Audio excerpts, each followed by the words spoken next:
Dan, how long have you been in town, man?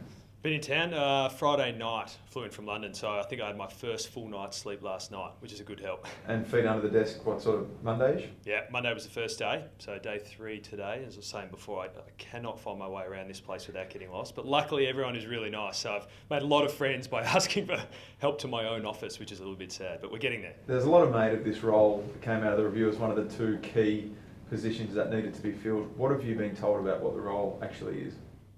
It was interesting because this conversation for me only started literally at the start of the year. So I had a chat to a few of the key stakeholders, but the biggest, I think, influence or the biggest impression I got was sitting down with Nixie and Adam Kelly and just having a sense for what their philosophy was and what their vision was moving forward. And that left me with a really good feeling about where they're looking to take this team and this club. And after that, I was very sort of keen just to jump on board and help where I can. So, yeah, a lot of conversations, but that was probably the most profound one. So what are your key responsibilities?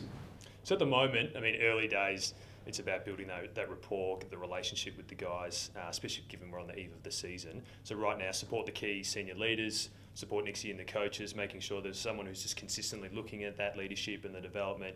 And then, where I can, get to know some of the players. I mean, there's a lot of guys to learn in a short period of time, but wherever I can offer support for that leadership and development space, that'll be my main aim. What are you hoping that your time at the Tigers rubs off here at the Crows?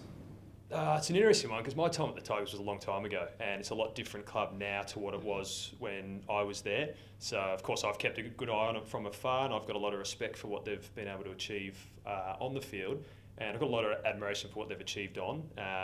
But for mine and from, I guess, my journey since retiring has probably given me a much greater perception on what great clubs are built on, and I think it's generally comes down to this authenticity. You've got to find your way. As soon as you try and look at what other clubs do, or even as an individual, what another individual does, I think you're missing the best opportunity to develop and perform whatever it is you're looking to achieve. So, yeah, they've done great things, and I respect them for it, but it'll be a different journey here. Just talk us through some of those experiences you've been through post-footy that have sort of shaped your understanding of what makes a good culture, etc.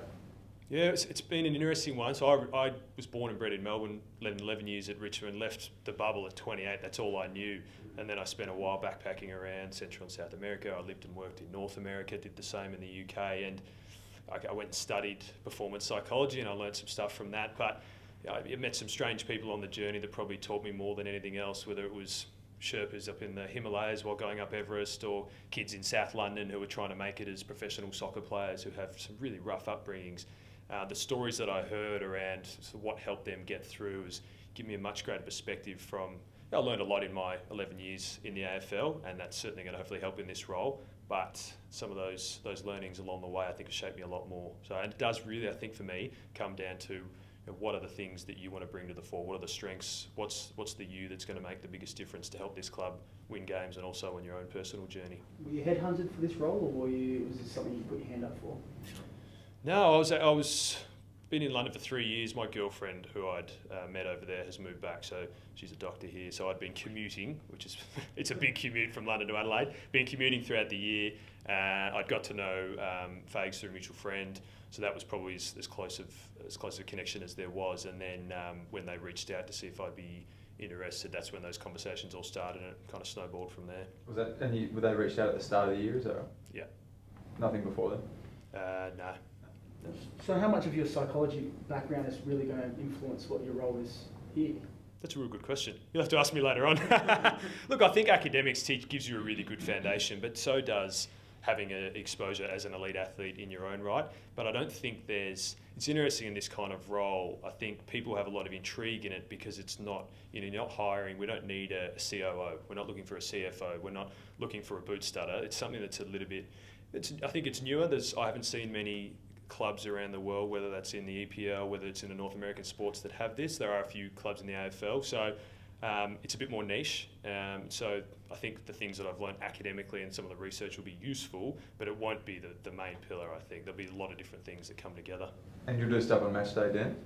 Yeah, so Nixie and I had a good chat a couple of weeks ago before I got here around how I might be able to add value on match day, and his idea was to have me sitting on the bench, just be a level head, not necessarily talk about footy, but base it on those the principles that we're talking about away from it. So, keeping the measure, the calm measure, making sure we're communicating well, all those sort of intangibles for performance that I can help with, especially with the younger team. Is this sort of taking a leaf out of Collingwood's book, I suppose, how they do it with Nick Maxwell? He sort of assumes that role as a calming influence down on the bench. Is that someone you look at that in a similar capacity? Yeah, look, I've been obviously played against Nick for a long time, and he was a great leader out on the field. I haven't had much of a chance to see what he's been doing. I hear some really positive things about the influence he has had. So, yeah, I'll have to go steal from his playbook if he's doing it the best. And how long? I mean, it's probably impossible to say in terms of when you can transform, the culture, so to speak. But do you look at last year and identify a few things that need to change sooner rather than some other issues?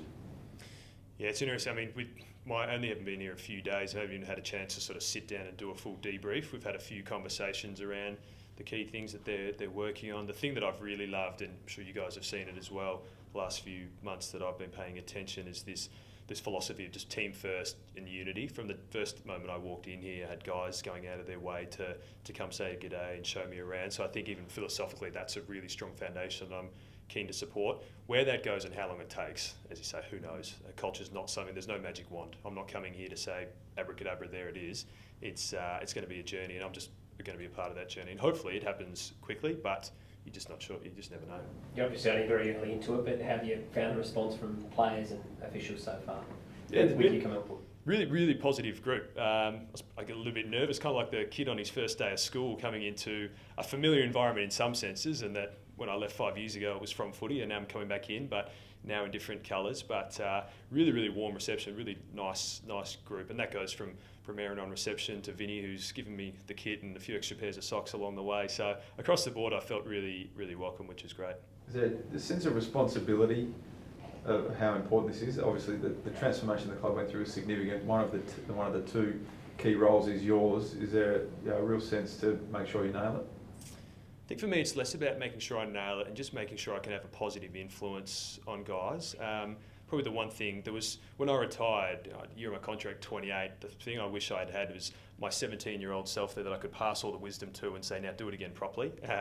And the main thing, enjoy the journey and learn from those mistakes. So I guess the thing I'd like to be able to impart more quickly than that is what are some of those lessons, and making sure guys feel supported along the way. And I think if I do that well, and other people do that well, whether it's Nixie and any of the staff that support the players, they're going to find it a lot easier to perform on game day. But it comes back to how do we support them as people, and the rest will hopefully follow. Having worked closely with them or talking closely with them the last couple of months, and obviously stepping into the role this week, where do you see the potential of this club going? Yeah, this is day 3. Looking at it is a young list, but there's some really exciting guys that I'm just starting to get to know. And with youth, it does take time, but it gives you this. You don't know where the ceiling is, which I think is fantastic. And the best thing, they've got some really great core senior players who are both leaders on and off the field, which I think can enhance that development and really give these guys the best opportunity to become a great football club. And I think that's really exciting, and I'm looking forward to working both with those younger guys, because I think there's a lot of lessons that I can help with them in their development, but supporting those older guys as well who are already having a positive impact.